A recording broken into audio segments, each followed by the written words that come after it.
Hello, this is Pep.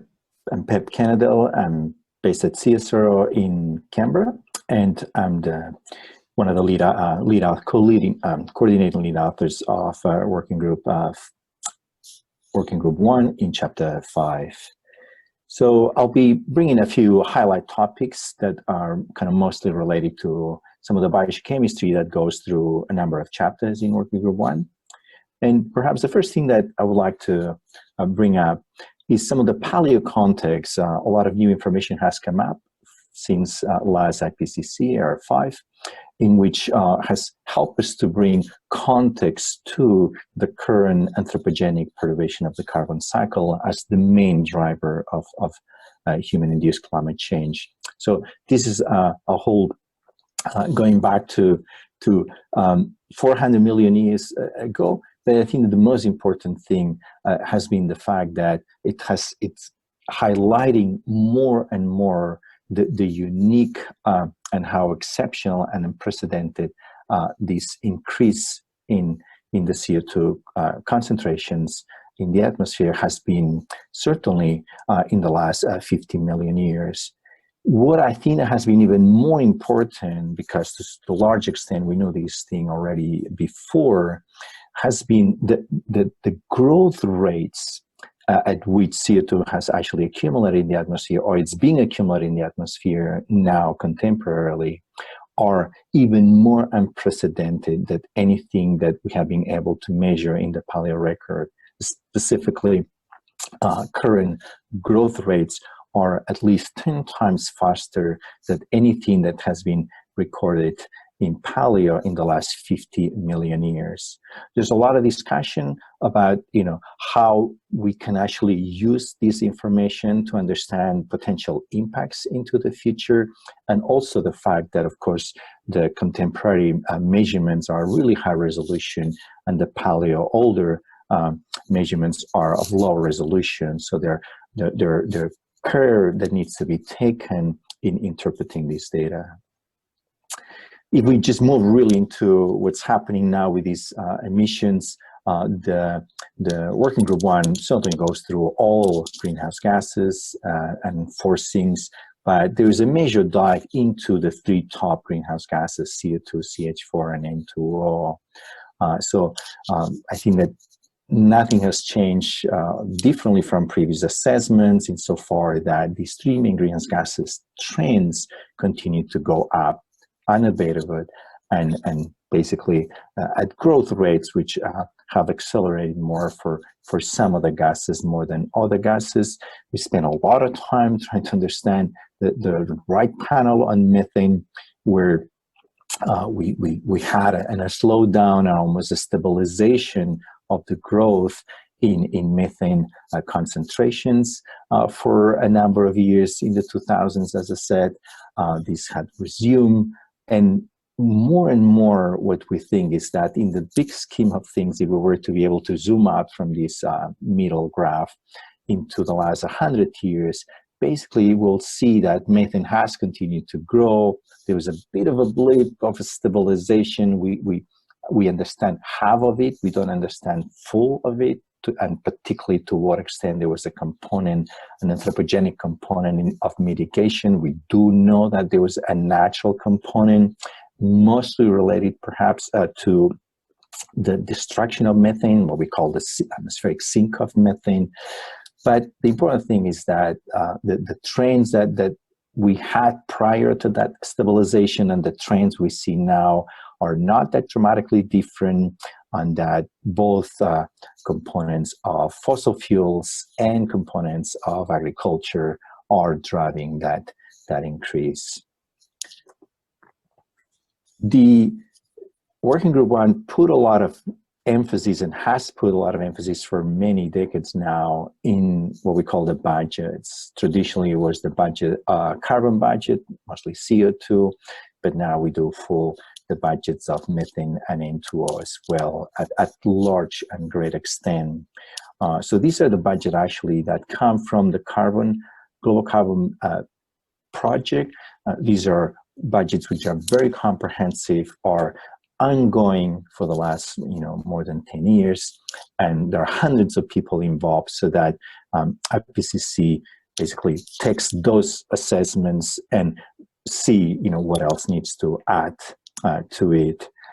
Are important components because although the detail of anthropogenic emissions and sectorial emissions will come in Working Group 3, Working Group 1 is in charge to really put together both the natural components of those various gases and the anthropogenic ones together, and understand to what extent we see any biochemistry, climate, or the global changes, feedbacks that would fundamentally change the net emissions or removals due to anthropogenic emissions alone. So, for instance, in the global N2O budget, I think it will be the first time that we'll be describing what is an N2O climate feedback with a net positive effect into the atmosphere with increasing N2O. It's a very small flux, but nevertheless, these are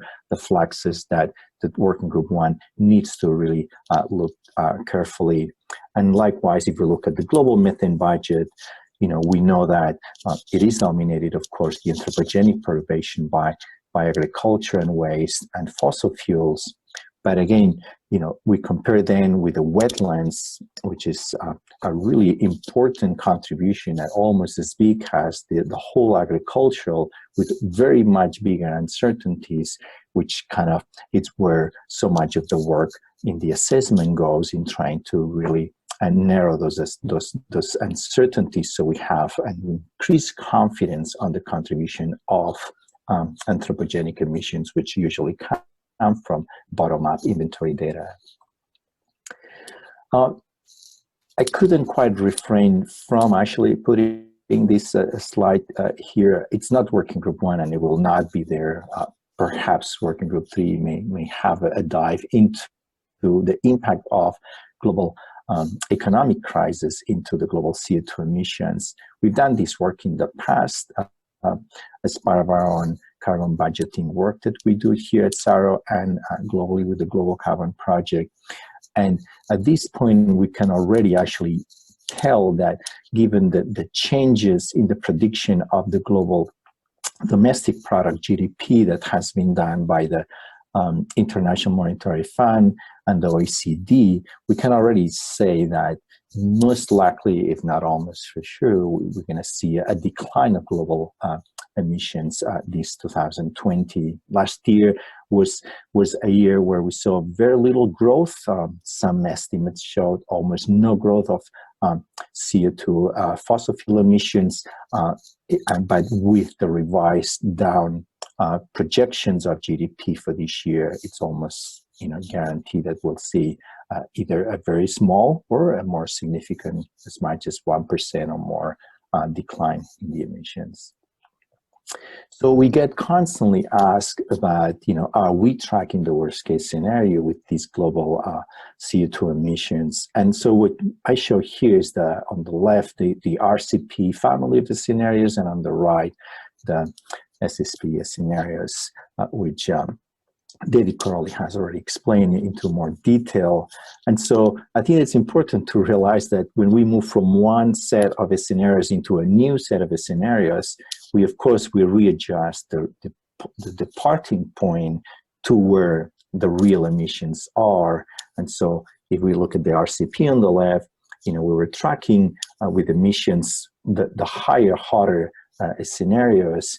And if we move into the SSP on the right, we see that we're more in the middle of the pack, and that's the result of basically readjusting as we implement the new set of the scenarios. I think that the next question that it's relevant all this discussion is basically understand what's the worst case scenario and what is business as usual, which often have been actually taken as being the same thing. The reason this is extremely important to the community and Working Group 1, it's kind of wrestling a bit how we need to present all these things, and for Working 2 and 3 even more so, is the fact that we in the implementation world of trying to do impacts and understand the benefits of reducing by mitigation those impacts is because you can compare it to a business as usual and understand what are the benefits of that investment in mitigation. So we've seen a lot of RCP 8.5 in the past being used as the business as usual, something that we believe it's probably not correct, because RCP 8.5 was established with assumptions which we know now that will not realize. These are assumptions where in 2100 we had an economy where we were consuming 10 times more coal than we're consuming today, something that, if anything, since 2013, global CO2 emissions from coal peaked, and to this day, emissions are still below that peak. So it's very unlikely that we'll 10 times increase our consumption of coal in this particular case. Other people actually discuss that maybe socioeconomically we moved into, it's an impossibility, RCP 8.5 or the equivalent in the SSPs, which we also have an equivalent, but that instead we could potentially reach there also through unknown carbon climate feedbacks, as one example of ways we push that higher emissions as well outside of a socioeconomic scenario. So I think that at this point, neither from a socioeconomic point of view, nor from what we know that it could happen, that we know what's going to happen from carbon climate feedbacks, it is very unlikely that we would never ever reach an RCP equivalent of 8.5 or the equivalent in the SSPs. The other question that we are addressing in our chapters, and we always ask, is that is the efficiency of the natural CO2 sinks declining, or is it maintaining? The idea here being that if in the future we see those sinks declining, the amount of CO2 being removed from the atmosphere, will be less, and therefore the job that we'll need to do to mitigate will be larger. So at this point, we have about 55% of all CO2 emissions being removed by the natural CO2 sinks, oceans, and land. And it is an extraordinarily complex question to resolve. Even if how fundamental the question is, it's still a very complex one to resolve. So one way we try to take small steps to understand it is by looking at what we call the airborne fraction. That is the fraction of the total anthropogenic CO2 emissions that stays into the atmosphere. So if the efficiency were to come down, we would at least need to see that the airborne fraction is increasing. That is, that more and more of the CO2 we put into the atmosphere is actually staying in the atmosphere and not being removed.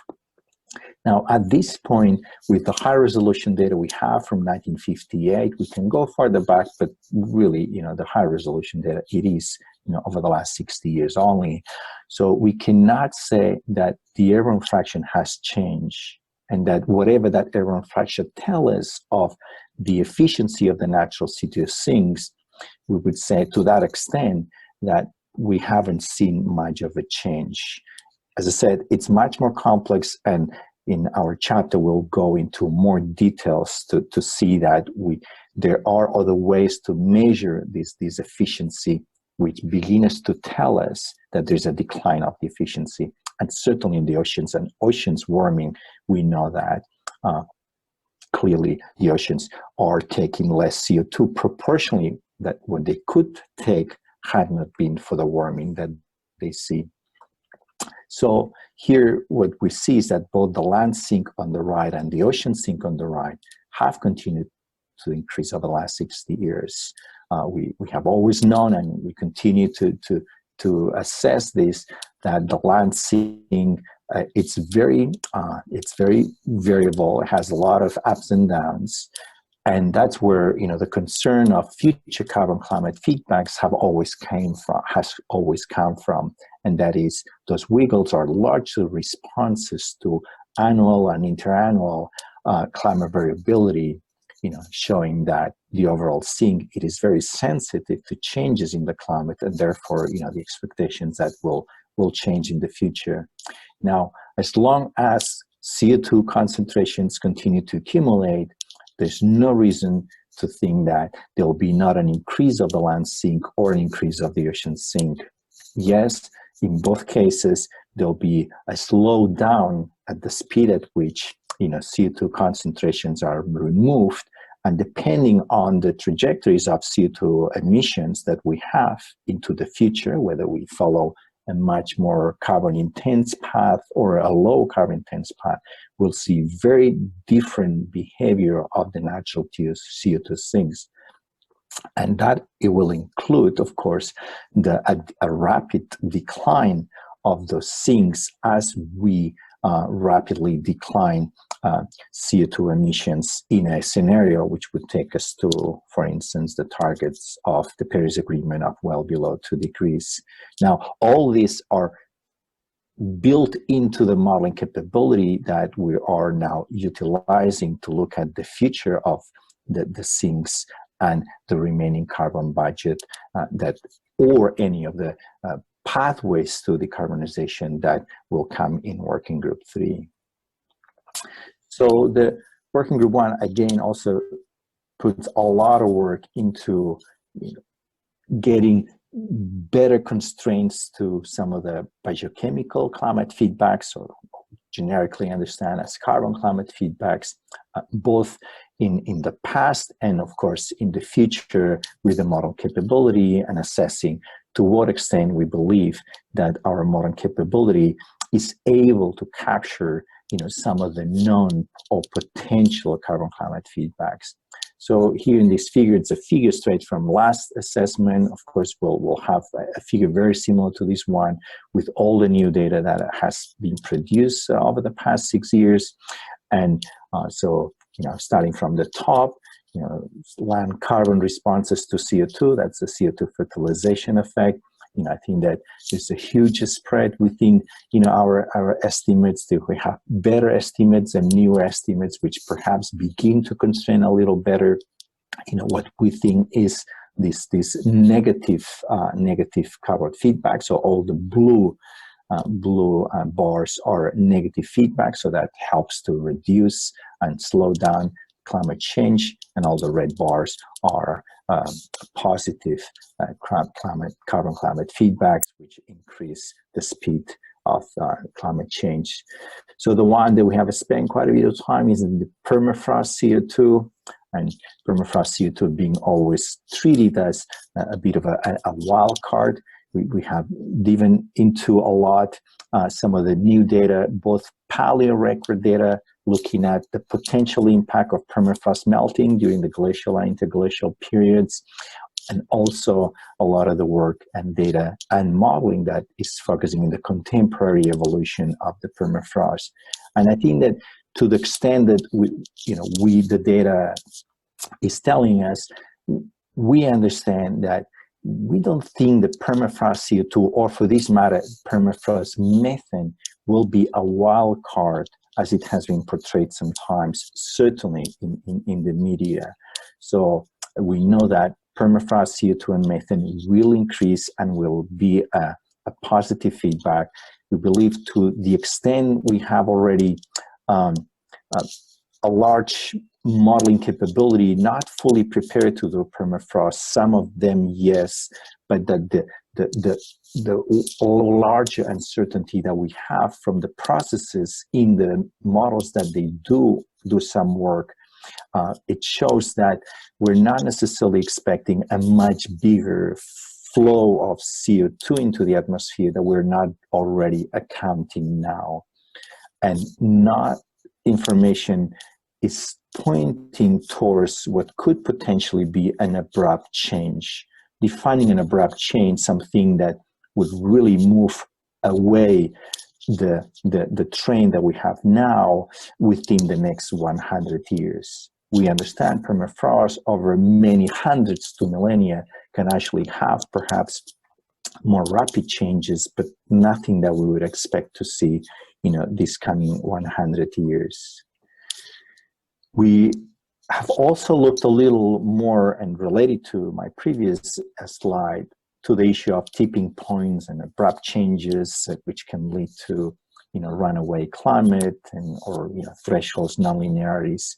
Many of the things are not properly defined. IPCC has defined all these points very, very carefully, and we have gone quite a bit to some of the new data since AR5 on super high resolution ice core data over the last 20,000+ years, and look potential for big jumps in temperature of 1 or 2 degrees, kind of similar to what we are likely to experience, and certainly within the framework of the Paris Agreement, and see the type of jumps that the atmosphere have seen now in the past. And so if we look at, let's say, the top panels, let's starting with the A, we see jumps of about within 100 years of about 12 parts per million.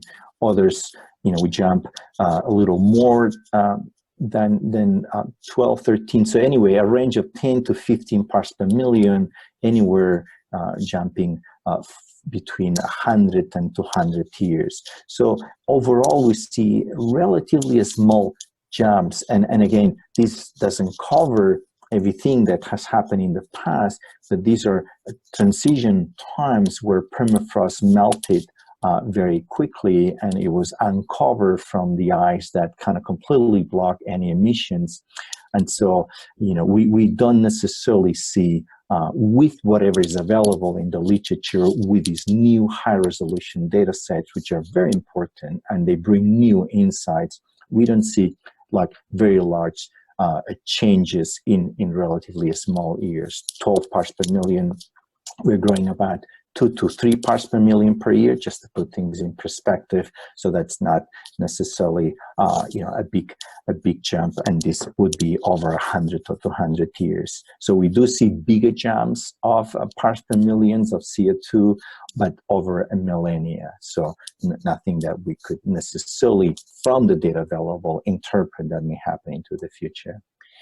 Now, just to kind of finish and wrap up, a lot of the things I said, we try to then utilize both the contemporary and historical carbon budgets and the new understanding of potential, changes of carbon climate feedbacks, perhaps permafrost one that had not been fully, taken into account as looking at some of the remaining carbon budget approaches that we now have to look at, how much more emissions can be emitted into the future, before we reach, let's say, 2 degrees or well below 2 degrees Paris target.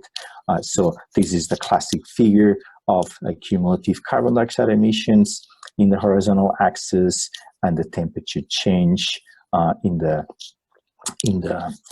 vertical axis, and the well-established quasi-linear relationship. So we know that this quasi-linear relationship gets broken a little by how much non-CO2 gases are important, or how much we mitigate them or not mitigate them over the next 100 years, and also perhaps some of the carbon climate feedbacks that had not been fully used in previous assessments. So we're going to be taking into account and providing a new set of remaining carbon budgets for various targets relevant to the current evolution and the Paris targets. So, and with this, I think that I'll finish. We just try to kind of bring together a number of both observational and modeling capability, which ultimately leads to something that we believe is very important, is the remaining carbon budgets, which yet are not part of the trajectory and pathways that we need to to go, which these are more the integrative assessment modeling capability that shows in working group 3, it is nevertheless kind of a boundary conditions for us to understand where we are, how fast we're moving into these various targets of temperature, and importantly, of course, these remaining carbon budgets, which are very small, has brought up the explosion of literature on negative emissions, which we know now will require almost certain for even the well below 2 degrees target, which we also treat quite a bit in working group 1 from an energy system perspective, not so much on the actual technological options that are available. So thank you very much for the opportunity, and sure we'll arrange, the NEST will arrange for being able to answer any questions may arise. Thank you so much.